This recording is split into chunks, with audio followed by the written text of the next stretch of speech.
Pernahkah kamu mengalami saat dekat dengan seseorang, walaupun hanya berbicara sesaat, kamu merasa nyaman, tenang, damai, dan bahkan bahagia? Sikap, gerak tubuh, dan tutur katanya memberikan energi tersendiri. Namun, ada juga seseorang yang justru sebaliknya. Saat berada di dekatnya, tubuhmu merasa tidak nyaman, gelisah, dan bahkan merasa lelah, walaupun hanya berbicara sesaat. Atau, jika kamu memiliki kepekaan yang tinggi, walaupun tidak berbicara, kamu bisa merasakan getaran energi negatifnya. Seolah-olah energimu habis tersedot oleh orang tersebut. Mereka adalah ciri-ciri seseorang yang memiliki getaran energi negatif yang kuat, hingga tanpa kamu sadari bisa menguras energi positif yang ada dalam dirimu. Kenali ciri atau tipe manusia penghisap energi tersebut, sehingga kamu bisa membentengi diri atau menghindari orang dengan tipe tersebut. Simak video ini sampai akhir, kita akan membahas bagaimana cara menetralisir energi negatif dalam diri dengan cara yang sederhana.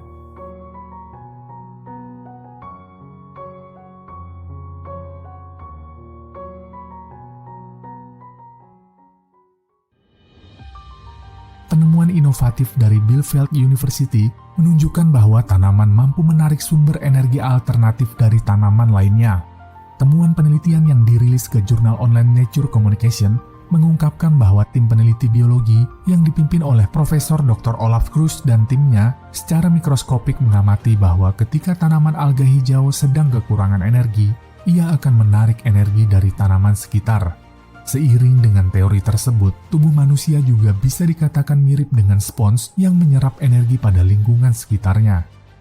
Seorang psikolog, Olivia Bederly, mengatakan, inilah alasan mengapa seseorang dapat merasa tidak nyaman dalam kelompok dengan campuran energi dan emosi tertentu.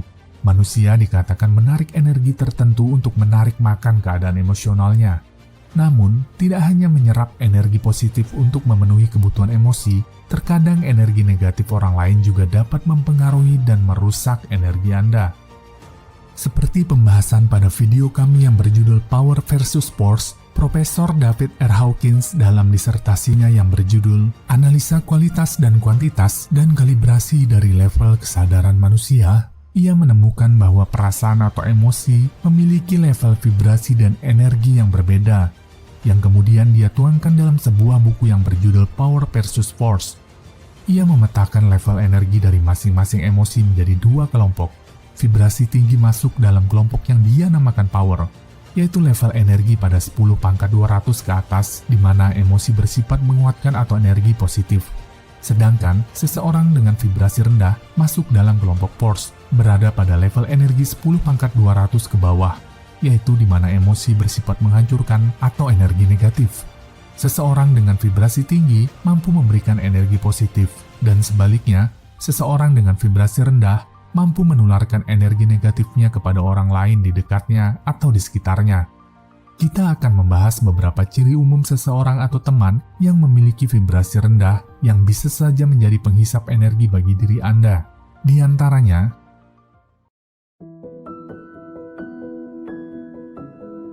jika Anda bertemu dengan seseorang yang selalu mengeluh terhadap banyak hal, padahal Anda baru saja bertemu, waspadalah.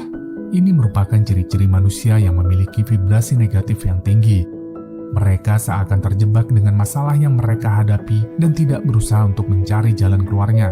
Si tukang mengeluh tidak dapat menyembunyikan perilaku dan kebiasaan yang mengeluh. Bahkan pada saat pertemuan pertama pun, Anda sudah bisa menduganya. Selalu ada saja yang dikeluhkannya, mulai dari masalah pribadi sampai hari-hari yang dia lalui. Dia haus akan empati dan simpati, ingin selalu merasa dikasihani karena keadaan kurang beruntung yang dia alami. Mereka sering begitu terbawa dalam arus negativitasnya dan tidak memiliki cara lain dalam berinteraksi.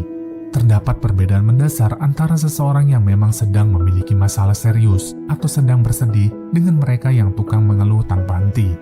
Tukang mengeluh ini juga berimplikasi pada keadaan kesehatan fisik mereka. Mereka cenderung memiliki penyakit psikosomatis, di mana penyakit atau gangguan fungsi tubuh yang datang dari pikiran atau kondisi mental tertentu. Anda dapat mengabaikan mereka sebisa mungkin dengan mengurangi bersosialisasi dengannya. Atau salah satu hal produktif yang Anda bisa lakukan, yaitu melawan negativitas mereka dengan mengatakan sesuatu yang positif. Ini jika Anda yakin vibrasi positif Anda lebih besar dari vibrasi negatif orang tersebut. Buatlah batasan berinteraksi hanya jika dibutuhkan dan berkaitan dengan pekerjaan. Jika Anda terpaksa harus terlibat interaksi panjang, bicarakan topik yang ringan-ringan saja. Jika dia berhasil mencari celah untuk mengeluh, cukup tanggapi sekedarnya saja. Jangan coba-coba memberi solusi. Sekali Anda memberi solusi, mereka akan menarik diri Anda ke dalam pusaran masalah yang tidak memiliki ujung. Jangan membuang energi serta waktu Anda yang berharga hanya demi memahami mereka. Bukan berarti Anda tidak peduli. Namun, sikap ini perlu diterapkan untuk menghindari energi negatif dari si tukang mengeluh yang lebih jauh. Anda tentu bisa membedakan mana seseorang yang benar-benar membutuhkan saran Anda dan mana orang yang hanya bisa mengeluh tanpa mau berpikir rasional.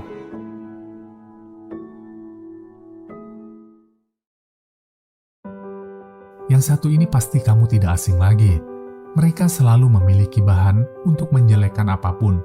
Teman, kerabat, sampai pemerintahan, ada saja hal-hal buruk yang selalu bisa mereka komentari. Walaupun dengan bermodalkan informasi yang minim, mereka dengan mudah mengembangkan informasi minim tersebut dengan bumbu-bumbu gosip bahkan fitnah. Tidak ada baiknya seseorang di matanya. Dengan menggunjing, mereka ibarat mendapatkan energi baru dalam tubuhnya. Namun sebaliknya, bagi kamu yang tidak suka menggunjing, hatimu tentu merasa tidak nyaman. Terdapat perlawanan dalam hati setiap mendengar perkataan mereka, hingga tanpa sadar pikiran dan batinmu mengalami kelelahan seperti kehabisan energi.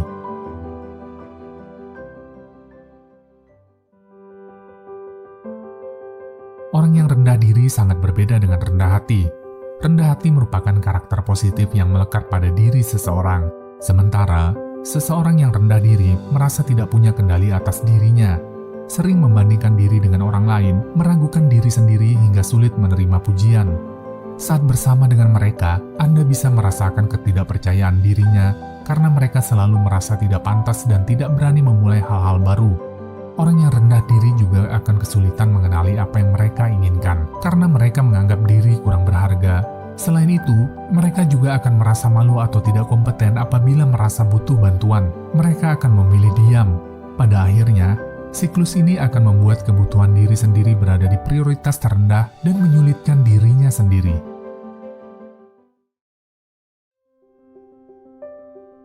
Kehilangan seseorang yang dicintai atau mengalami peristiwa yang menghancurkan hati, sehingga membuat sedih dan berduka, adalah hal wajar. Namun, jika seseorang meratapi sebuah kesedihan atau kedukaan secara terus-menerus, hal tersebut sangat berbahaya, baik untuk kesehatan mental maupun fisik. Berdasarkan tabel kesadaran David R. Hawkins, mereka tergolong pada level energi yang rendah, yaitu berada pada level energi 10⁻75.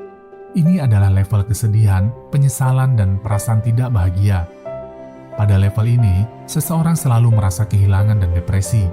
Ketika Anda ingin mencoba menghibur atau mencoba menenangkan dirinya, pastikan energi positif Anda besar. Karena jika tidak, justru Andalah yang akan masuk ke dalam kepedihan yang mereka rasakan, dan seketika akan menguras dengan cepat energi positif yang Anda miliki tanpa Anda sadari.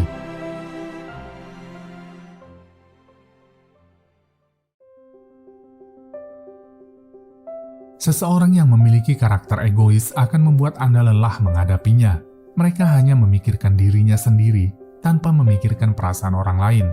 Apa yang dia inginkan harus diikuti. Rasa ego sebenarnya ada di dalam tiap diri manusia, hanya saja kadarnya yang berbeda-beda.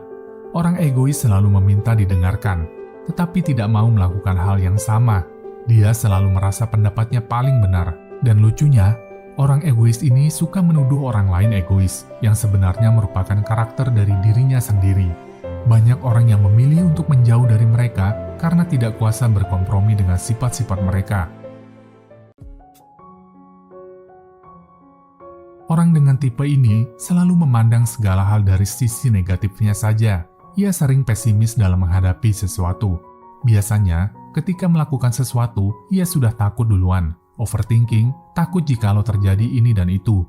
Padahal, apa yang dipikirkan belum tentu terjadi. Parahnya, terkadang dia menyebarkan ketakutan atau kekhawatiran itu kepada orang di sekitarnya. Ia selalu saja khawatir dengan banyak hal. Mengantisipasi berbagai kemungkinan buruk yang mungkin terjadi adalah hal baik, namun tidak dalam porsi berlebihan. Mereka sering menghabiskan banyak waktu untuk sekedar mengkhawatirkan banyak hal yang tidak perlu, bahkan tanpa alasan yang jelas sekalipun. Terdapat studi yang menunjukkan bahwa orang yang sering berpikir negatif atau bersikap sinis memiliki resiko lebih tinggi terkena demensia.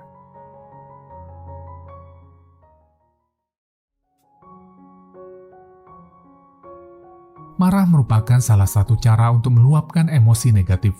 Sebenarnya tidak ada yang salah dengan meluapkan emosi melalui kemarahan, selama dilakukan dalam batas yang wajar. Namun, jika seseorang terlalu sering marah karena tidak mampu mengontrol emosinya, tentunya ada hal yang salah dalam dirinya. Energi Anda akan terkuras sangat cepat menghadapi orang seperti ini. Sebisa mungkin, hindari dan jangan bekerja sama dengan mereka. Dan masih banyak lagi ciri manusia dengan vibrasi negatif. Bagi kamu yang memiliki vibrasi positif yang tinggi, mungkin kamu memiliki benteng yang kuat untuk menghadapi manusia dengan vibrasi negatif. Namun, bagi kamu yang dalam keadaan kurang stabil, ada baiknya menghindari manusia dengan ciri yang telah disebutkan tadi. Karena akan ada beberapa efek atau dampak yang bisa terasa langsung kamu rasakan. Dampak pada setiap orang mungkin berbeda-beda, namun yang paling umum dialami di antaranya, badanmu akan merasa lemas dan kelelahan, mudah terpengaruh emosi orang lain, merasa kurang sehat, merasa cemas, merasa nyeri atau sakit yang tidak bisa dijelaskan, pusing, dan dipenuhi pikiran yang berlebihan. Lantas, bagaimana cara menetralisir energi negatif?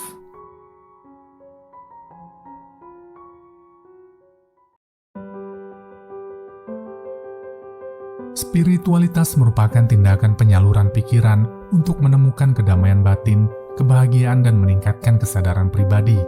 Spiritualitas dimengerti sebagai hubungan Anda dengan Sang Pencipta. Spiritualitas menjadi kekuatan kedamaian batin yang ditemukan karena proses keheningan dan penyadaran diri. Apapun kepercayaan Anda, berhubungan dengan Tuhan sebagai pemberi jiwa, mampu memberikan ketenangan, ketentraman, dan kedamaian dalam hidup, dan tentunya meningkatkan vibrasi positif Anda. Udara segar dan sinar matahari memiliki kekuatan yang luar biasa untuk memutuskan energi negatif dari tubuh dan pikiran. Energi alam akan benar-benar membuat diri Anda lebih baik. Cobalah untuk sekedar jalan-jalan sejenak atau membuka jendela dan rasakan udara yang masuk ke dalam paru-paru Anda dan hembuskan energi negatif. Ulangi hingga Anda merasa rileks. Menurut Mayo Clinic, penurunan paparan sinar matahari telah dikaitkan dengan penurunan serotonin yang dapat menyebabkan seasonal affective disorder, yang merupakan bentuk depresi yang dipicu oleh perubahan musim. Paparan sinar matahari yang cukup justru dapat membantu tubuh memproduksi hormon serotonin yang berperan dalam meningkatkan perasaan bahagia, tenang, dan fokus.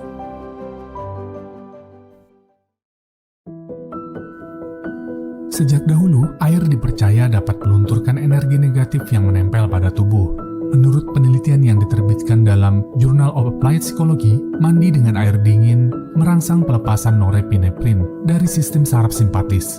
Norepinefrin adalah neurotransmitter yang meningkatkan energi, mengaktifkan otak Anda, membuat Anda waspada, dan meningkatkan kekuatan fokus. Selain meningkatkan energi dan kewaspadaan, neurotransmitter yang dilepaskan saat mandi air dingin juga memiliki efek positif pada suasana hati Anda. Sebuah penelitian yang diterbitkan dalam Medical Hypothesis menemukan bahwa mandi dengan air dingin dapat meredakan gejala depresi dan kecemasan. Mandi air dingin mengirimkan sejumlah besar impuls listrik dari ujung saraf tepi ke otak yang memiliki efek antidepresif.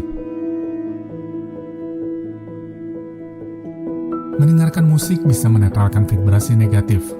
Pilih jenis musik yang membangkitkan mood menjadi lebih semangat. Ini adalah stimulus sederhana namun tepat sasaran untuk membangun positif self-talk. Sebuah studi yang diterbitkan pada Journal of Positive Psychology telah menguji efek musik pada perubahan mood seseorang. Studi ini menemukan bahwa orang yang mendengarkan musik ceria dapat meningkatkan suasana hati mereka. Kesimpulan ini dibuat berdasarkan laporan para peserta yang merasa lebih bahagia setelah mendengarkan musik yang ceria selama 2 minggu. Namun, musik juga menimbulkan perasaan negatif. Studi lain yang dilakukan oleh Durham University di Inggris justru menemukan efek sebaliknya. Penelitian tersebut menyebutkan bahwa musik tidak meningkatkan suasana hati. Pada sebagian orang, musik sedih dapat menyebabkan perasaan negatif. Jenis lagu yang melo dapat membangun emosi dan mengingatkan seseorang pada pengalaman sedih yang tidak terlupakan. Hal ini menunjukkan bahwa pilihan musik ternyata memberikan pengaruh besar pada suasana hati. Bila musik yang didengarkan memiliki nuansa ceria, hati akan ikut merasa senang. Sedangkan apabila musik yang didengarkan memiliki irama yang melankolis, Anda juga akan ikut merasa sedih. Jadi pilihlah jenis musik yang ceria yang membangkitkan mood Anda menjadi lebih semangat.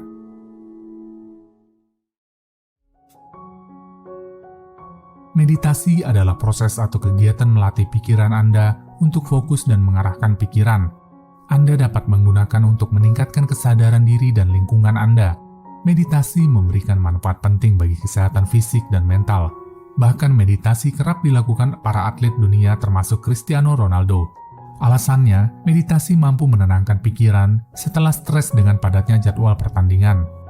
Kendati hanya duduk diam, meditasi dapat mempengaruhi kesehatan tubuh secara menyeluruh, baik fisik maupun mental. Meditasi adalah kegiatan yang bertujuan untuk menciptakan ketenangan pikiran dengan tubuh yang lebih rileks. Anda bisa melakukannya di mana saja dengan tempat yang memiliki suasana tenang.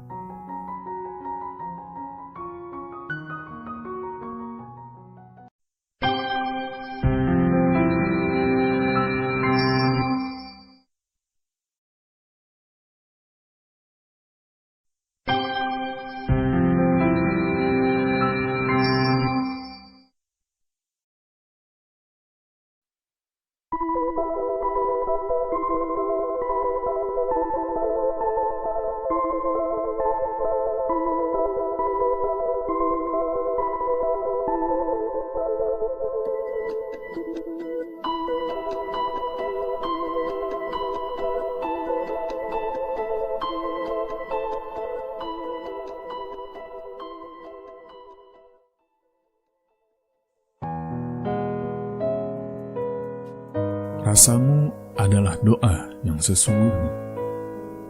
Hampir setiap orang pernah berdoa dengan tujuan tertentu, di mana setiap manusia berharap doanya cepat dikabulkan oleh Sang Maha Kuasa. Dalam kenyataannya, doa ada yang cepat terkabul, ada yang lambat, bahkan tidak sedikit yang tidak terkabul meskipun telah berdoa dengan sungguh-sungguh setiap hari. Mengapa doa-doa kita yang kita panjatkan sehari-hari ada yang cepat terkabul, ada yang lambat bahkan tidak terkabul? Bagaimana cara agar doa-doa kita mudah dikabulkan? Sebenarnya sunatullah atau hukum alam berlaku untuk semua makhluk hidup yang ada di alam semesta ini. Agama datang memberikan panduan-panduan bagaimana menyelaraskan hukum yang berlaku di alam semesta agar manusia bisa bersinergi dan memanfaatkan energi yang disediakan oleh alam. Namun, pesan-pesan yang disampaikan ajaran agama hanya berdampak sebagian besar pada tataran ritualitas semata pada sebagian pemeluknya, tanpa memahami makna sesungguhnya dari inti ajaran tersebut. Seperti ajaran tentang berdoa, kebanyakan dari kita doa hanya dijadikan ritual belaka, sehari-hari hanya seperti membaca teks tanpa didasari makna yang mendalam. Ketika kita berdoa, sebenarnya kita sedang memancarkan sebuah frekuensi ke alam semesta, dan yang direspon alam semesta bukan ucapan yang keluar dari mulut kita, namun perasaan kita. Jika hanya perasaan susah, mengeluh, dan lain sebagainya. Hukum The Law of Attraction menyatakan bahwa sesungguhnya kita dan alam semesta ini adalah sebuah magnet hidup. Diri kita adalah sebuah unit medan magnet yang terlingkupi oleh medan magnet yang lebih besar, yaitu alam semesta. Kita dan alam semesta ini hidup di dalam sebuah sistem magnetisme alam. Dan sebagaimana magnet, maka ada dua kekuatan utama dari sebuah magnet, yaitu kekuatan daya tarik dan daya tolak. Vibrasi daya tarik yang dihasilkan oleh manusia dimotori oleh rasa cinta, suka, dan kasih sayang. Sedangkan vibrasi daya tolak bertumpu dari getaran rasa benci, marah, dendam, kecewa, pesimis, dan lain-lain. Getaran yang bersumber dari alam rasa inilah yang sebenarnya menggerakkan mekanisme loa, dan bukan getaran yang bersumber dari pikiran, yang mana getaran perasaan kita mempunyai kekuatan 5.000 kali lebih kuat dari getaran pikiran.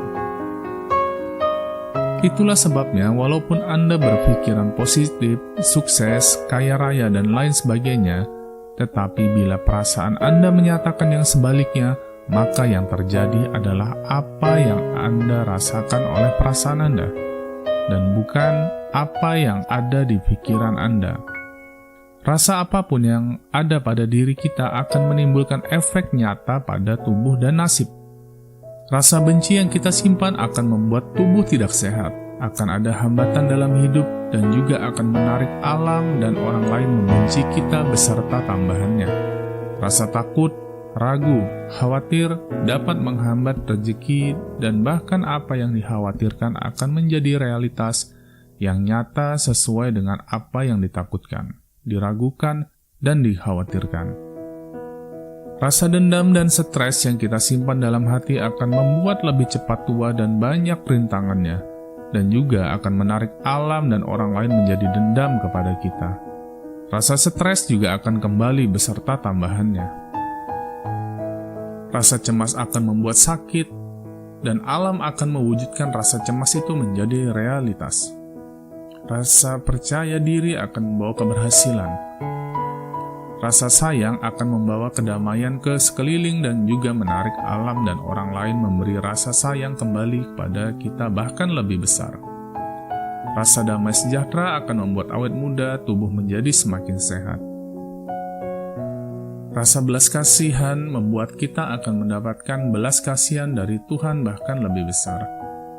Rasa mempengaruhi tubuh dan nasib manusia. Rasa mewujud menjadi nyata beserta tambahannya yang berlipat ganda. Rasa apapun yang ada dalam hati kita akan mewujud menjadi nyata beserta tambahannya. Menyimpan rasa negatif akan mengundang yang negatif beserta dengan bunga-bunganya. Menyimpan rasa yang positif akan mengundang positif beserta bunga-bunganya. Jika kehidupan kita saat ini kurang menyenangkan dan tidak sesuai dengan harapan, maka waspadalah. Siapa tahu selama ini kita telah meyakini hal yang salah. Hukum pikiran menyatakan bahwa apapun yang kita yakini dapat menjelma menjadi sebuah realita yang nyata. Keyakinan akan mengaktifkan dan menggerakkan kekuatan diri kita menuju suatu arah tertentu sedemikian, hingga kita akan meraih sebuah hasil tertentu. Dan bicara mengenai keyakinan, tidak semata-mata kita membicarakan mengenai kepercayaan agama, tetapi bisa juga sesuatu opini, ide, ataupun prinsip hidup yang kita pegang. Repetisi atau pengulangan juga adalah suatu bentuk sugesti hipnotis yang akan membentuk program pikiran di dalam pikiran bawah sadar kita, dan untuk kemudian program pikiran ini akan mengendalikan kita dalam berkata, bersikap, dan juga berperilaku. Dan hasilnya akan memunculkan kondisi kehidupan yang kita yang alami. Dan bila dalam kehidupan kita saat ini mengalami kondisi yang kurang menyenangkan, maka ada baiknya kita introspeksi diri, apakah kita telah memiliki kebiasaan hidup yang tepat, dan apakah kita telah berkawan serta bergaul dengan orang yang tepat. Apapun itu, pastikan bahwa itu semua akan membawa kebaikan serta kemajuan bagi kehidupan Anda. Salam sukses untuk Anda semua.